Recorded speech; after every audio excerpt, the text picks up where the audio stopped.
Hello, people of the internet. Today's video is going to be about switching from Canon to Sony, which I have just done. About a month and a half ago, I sold, or I should say traded, all of my Canon RF mount gear to include my Canon R5, my 15-35, and my 70-200. Traded them all into MPB, and I picked up this camera, which is a Sony A7RV, and a singular lens, the Tamron 35 focus, 35-150, f2 to 2.8. And the last thing that I picked up in that whole trade was the MC11 adapter, Sigma MC11 adapter, which allows you to adapt Canon EF glass, more specifically officially adapt Canon EF glass made by Sigma, but it also works on lenses like my 100mm macro EF lens from Canon. So, if you have some old EF glass and you want to adapt it to E-mount, MC11 adapter will work. It's not as great as adapting EF glass to the RF system, I will say, but I personally don't need it to. I use that 100mm macro for film scanning, and I use the EF 50mm for portraits because it's a 1.4. On the very rare occasion that I do a portrait, I use that lens. And I probably won't be using it anymore because I have a 35 that goes down to f2. Yeah, or I'm going to pick up a Sony G Master lens that's good for portraits eventually. So, we're a minute and 45 seconds in. I'm going to try and keep this video under 10 minutes because I think that's the perfect amount of time to talk about this specific topic. Foreshadowing, didn't keep it under 10 minutes, but I still think there's some good information in the other 9 minutes of the video that I went over, so you should watch that. But only if you want to. Switching from Canon to Sony and the reason behind it. The reason behind my switch from Canon to Sony is what I think a lot of people are switching for, and that is the third-party lens situation. Canon only offers 2 third-party lenses that they've officially approved. There doesn't seem to be a roadmap to approving Sigma or Tamron lenses or Samyang lenses, autofocus with the RF mount. There doesn't seem to be any roadmap for that at all, even though Canon says that are allowing licensing for third-party lenses. But that's for a whole nother video. Point is that the reason I switched was because they don't have third-party lenses right now. And planning for the future, I picked up the Tamron. I have a Sony G Master, the new 16-35 G Master 2 that I just picked up. So future-proofing for when the the Sony A1 Mark II comes out, which I think is going to have the flippy screen like the A7RV. And I'll probably pick that up eventually. And pick up some other Sony lenses. But let's talk about switching. It was very easy to do. I traded all my Canon gear in. I picked up a couple of things from MPB for Sony. I paid about $1,000 in total to switch because you're probably going to end up spending some money on the switch depending on what lenses, yada yada. Your mileage may vary, right? Don't really need to talk about that too much. You're going to spend some money or you're not, depending on what gear you have to trade and what gear you want to pick up. Major differences that I've noticed so far since switching and something that you should consider before you switch. CF Express Type B and CF Express Type A. Canon has Type B, Sony has Type A. A is smaller and it's way more expensive, a lot more expensive. I have 2 160GB cards in the A7R5. Those cost me $250 a piece. Those are CF Express Type A cards. They aren't as fast. They're quick cards, but they're not as fast as CF Express Type Bs. This is a CF Express Type B card. It's 512 gigabytes. I shot that in my Canon R5. It cost me $180 for one, and it's 500 gigabytes versus one of these CF Express Type A cards, 160 gigabytes, $250. So it's expensive. But the key here is you can shoot SD cards in this camera. If you want to look at how compatible SD cards are, go look at the user manual. Point is, I can shoot what I'm shooting in right now, 4K 24, to an SD card that's a V60. Enough said. CF Express cards, frame rates. Canon's frame rates are faster. You're going to get 20 frames a second out of an R5 or an R6, and you're going to get a variety of mechanical shutter speeds in all of their different cameras. The point is, Sony's are pretty much limited to either 10 or 11 frames a second in compressed RAW, and in uncompressed RAW, it's slower. So if you're looking for action, you're going to need to shoot an A9 or an A1. Or if you're happy with 10 frames a second in compressed RAW, which I am, and I've shot birds, I've shot cars, I've shot moving subjects, I'm happy with 10 frames a second, then you're good. Buy literally any Sony camera. Most of them are 10 frames a second. So frame rates, CF Express cards, compressed versus uncompressed, really not that big of an issue, but the point being is that the compressed RAW files that you have to shoot in order to get the 10 frames per second are very comparable, at least out of the A7R5, to the Canon's R5 uncompressed RAW files. So the uncompressed RAW files on the Canon R5 are comparable in both size of the file, and quality to the compressed RAW files on the Sony A7R5. Now, I can't speak to every single Sony camera. I've shot the A6400. I would agree that the compressed RAW files are, they're the same in terms of quality if you were to compare it to a 24 megapixel sensor on Canon side. For example, maybe like the RP. The only problem with that comparison is one's full frame, one's APS-C. So the big three things from switching to Canon to Sony is the CF Express cards, the frame rates, and the compressed versus uncompressed RAW files that you need to shoot in order to get the frame rates that you want. Those are the big three. Anything else is basically a nice to have or a personal preference in terms of usability. Both more specifically for the Canon R5, which is what I traded in for the Sony A7RV. The switch from that camera, the Canon R5, to this one is very comparable. I mean, they both shoot 8K video. They both take very high resolution pictures. They have all sorts of settings, interval settings, pixel shift now, all sorts of stuff. I don't like using the pixel shift on this camera, but it's besides the point. It's not relevant to this video. They're both very comparable. You're going to enjoy using either one of them. They're both going to get you amazing pictures either way. But the major driving factor that you need to consider is the lenses. If I could go back 2.5 years to when I first purchased, it's a little more than 2.5 years, but when I first purchased my first Canon RP, the Canon RP was the first Canon camera I owned, full frame. Then I went to the R6, then I went to the R5. If I went back to do it again, I would purchase probably the A7R3, 4, depending on the time frame. I think the 4 was out already, but I probably would have picked up the 4 if it was available. Maybe I would have picked up an A7R3 just because of the price range, right? Because the RP was much cheaper, back. It was $1,000 when I bought it at the time. I think they're still selling for $1,000, but that's besides the point. The point is that I would pick up a cheaper Sony camera because I would be invested in their lens mount system already. The hard part about switching to Sony was selling all of my L series glass and switching to picking up, this E-mount G Master and the Tamron that I have right here. That was the hardest part, and that's the hardest part with switching from any Canon or any camera system. Switching from any camera system, it's the lenses that matter, not the body. The lenses are what are more expensive. They're the thing that costs you the most money to switch. Even though they hold their value, they are still going to cost you money when you switch, because you're still losing value after you open it up and use it. Even if this is in like new condition, it's still going to be worth $200 less to you. It's going to be worth $400 less to whoever you're trading it to, right? Because they want to make a profit. So choose wisely when you're investing in your camera system.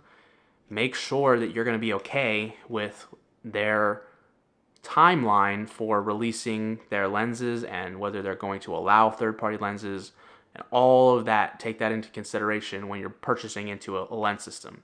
Now, if you're just looking for me to tell you which lens system to invest in right now, Sony E-mount system is the best. They have the G Masters, the Gs. They have their lower end, more basic model lenses that don't have the high end markings on them, that are still decent lenses. You have the Tamrons, you have Sigmas, you have Samyangs, you have every single lens manufacturer that makes a lens for a camera. They make it for Sony E-mount because it's open. You cannot say the same about Canon's RF mount. You may be able to say the same thing about the EF mount, but the EF mount's for DSLRs, and DSLRs are gone. Get out of here. If you're shooting a DSLR, why? The mirrorless, there are so many mirrorless options, there's no reason to shoot DSLR anymore. Unless you are a DSLR enthusiast. For example, this is a film camera. It's a Canon A1. I shoot it because I want to shoot film. And I consider people who shoot DSLR the same way. If you want to shoot a DSLR, by all means do. But the reality is that mirrorless is the future. They're better cameras. The autofocus is better. They're just better in general. That doesn't mean that they're more fun to use or it's what you want to use. It's just the fact that they operate in a more efficient manner. The batteries are better. The shutters are better. They have faster shutter speeds, in terms of burst modes, yada, yada, yada. Newer technology. So, invest in a mirrorless system, invest in whatever lens system, invest in the lens, and then figure out which body you want in that system. That would be a great way to purchase your lenses. I'm way over 10 minutes now, but that doesn't matter. The point is that you're getting this information. Buy into the lens system, buy the body once you're in that lens system that you want or best fits your use case, and go from there. And like I said, make sure that you're happy with the timelines and the allowing or not allowing of third-party lenses. Because if I had really done my research when I first purchased my Canon camera, I would have not purchased that camera and I would have purchased a Sony. And instead, at a later date, purchased a Sony camera after trading all my gear in, which cost me money. That being said, I don't regret owning my Canon camera. This isn't a hate party on Canon. They make great L-series glass. They just don't have anything that is in the middle ground or a mid-price option for people who don't want to buy all the L-series glass. For example, it would be hypocritical for me to say that I'm not going to purchase a bunch of G Master lenses, because when I have the money, I'm going to, right? So you're saying you sold all your L-series glass to pick up G Master glass. No, I sold all my L-series glass so that I could have G Masters, and for niche cases where I don't want to spend G Master prices, I'm going to pick up third-party lenses, like this one, the Tamron. This is a walk-around lens. It's phenomenal. I actually consider this to be more in the G Master, G series ranges in terms of quality, but the point is that this is a niche lens. This is the Canon EF 100mm macro f2.8 L series. But it was super cheap because it's an EF lens, and well, it's pretty old. But this is a niche use. I only use this lens for scanning film. I almost never take this out of my house. So I don't need to spend G Master prices or L series prices, RF L series prices, $2,300 on this lens because I don't use it that much except for film scanning. So you have to weigh how much the lens costs versus how much you're going to use it. And that's where the third-party lenses really come in. It's not that I don't want to own G Master lenses. It's not that I don't want to own a lot of them. It's that for the things that I don't need a G Master for, I want to have the option to purchase something that isn't G Master priced or L series priced, like these lenses. Same thing for the 50mm that I have. This 50mm, I use it very rarely, almost never. Especially now that I got that Tamron lens. It'll probably be in my camera bag, but I might not use it. I might not even keep it in my camera bag at this point. Because this is more of a portrait lens because it's a 1.4, right? It blows out the backgrounds. It's good for portraits. It's a nifty 50, so it's good for a lot of stuff. But the point being is that I use this lens for portraits, which I'm a landscape photographer. I do portraits very rarely, almost never. I've done a couple portraits for like proposals, yada, yada, yada. I almost never do portraits. So I don't need a portrait lens that is a G Master or an L series lens that costs me $2,300 to $2,700. I need a Sigma lens that's a third party that costs $500 because this is a niche use case. That's why third party lenses are important. The other reason why third party lenses are important is for people who simply cannot afford or do not want to own G Master or L series glass. There are people out there that don't want to buy those lenses. Now, if somebody walked down the street and handed them a G Master lens or an L series lens, then I'm sure they would take it. But they don't necessarily need it. The average photographer, somebody who's not like an enthusiast. I'm an enthusiast, right? And there are semi-professionals and professionals who want/need the G series, L series glass because it is fixed aperture, the quality is great, yada, yada, yada. There are people who aren't in that range. They're amateurs or, aspiring mid-range photographers that don't necessarily want to pay the prices for G Master L series, can't afford those prices, but they still want decent glass. Another use case for third-party lenses. Sigma makes a 24-70. I'm just going to use this as an example for a 24-70. It's about half the size of this. And when I rented the A7RV, that's the lens that I got. I got the 24-70 Sigma f2.8. All right, that lens is like $1,000. Okay, the G Master is $2,300. The L series on a Canon is $2,300 to $2,400. Okay, so for an extra $1,300, you could have those lenses, but they don't need that. They need the Sigma that's $1,000 because that might be their only lens is the 24-70 f2.8, right? So again, the importance of third parties cannot be dismissed, but Canon dismisses them. So I switched to Sony, and I think that you should too. That's the takeaway. You should switch to Sony, not because Sony is necessarily the most fantabulous camera system. You should switch to Sony because you want the option to use lenses that aren't made by Sony, or to buy even Sony's less expensive, more mid-range lenses like the G series. The G series is less expensive than G Master for the most part, but they still have great lenses. You know what Canon doesn't have? They don't have an L series light. They have L series or El Cheapo. El Cheapo being the kit lenses, right? And the very cheap 50mm 1.8s, and not glass that most people who are out of the amateur category want to use, especially enthusiasts. As an enthusiast, I am not, what is a kit lens? Never heard of her, right? Like, I don't want a kit lens. It doesn't matter. I'm not buying a kit lens. I'll have one lens to rule them all, and I'll never buy another lens as long as it's not a kit lens. In fact, if I was to pick up a kit lens, it would be not a kit lens. It would be this lens right here, 35 to 150 on a 61 megapixel sensor. It's the one lens to rule them all, like everybody's saying. Maybe on a different megapixel sensor, it might not be as great because you don't have the cropping factor to make your lens longer, right? But who cares? That's for another video. If you're switching from Canon to Sony, take those three takeaways the three big things that I talked about, the CF Express Type A's, the frame rates, and the compressed versus uncompressed, and take those into consideration. If those aren't a big deal to you, or if they are a big deal to you, rent the camera and try it out like I did, and find out that you actually like using this camera and that those things aren't a concern of yours. And you'll be good to go. That's this video. This is the video that's getting uploaded. I've made this video a couple times now and I wasn't happy with it. I think I'm happy with this one. And I hope this helps you. If you need to ask any questions, or there's something else that you'd like me to address about switching from Canon to Sony, or more specifically the Canon R5 to the A7RV, put them down in the comments. Or put it in the comments, hey, make a video about this, and I will do my very best to help you out with that, because I really do believe that if you're on Canon system, you need to speak with your money, and you need to speak with the system, your camera that you're going to use, and you do that by switching to Sony or another camera system of your choice. Don't let Canon